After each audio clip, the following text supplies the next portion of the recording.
Hey, adventure buddies! Picture this. 4 ginormous statues of Ramses II glaring out from a sheer cliff, like ancient guardians saying, "Back off, Nile." How on earth did the Egyptians carve these massive temples straight into the rock to defy that raging river? But wait, it gets even wilder.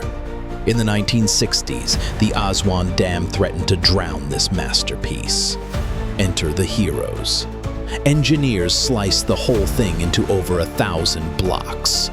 We're talking 30-ton chunks. Hoisted them 65 meters up a cliff and pieced it back together flawlessly. Witness Abu Simbel's grandeur. Plan your sunrise visit via EgyptVillaTours.com for that magical light show. Pro tip: time your trip for February 22nd or October 22nd to catch the Sun Festival.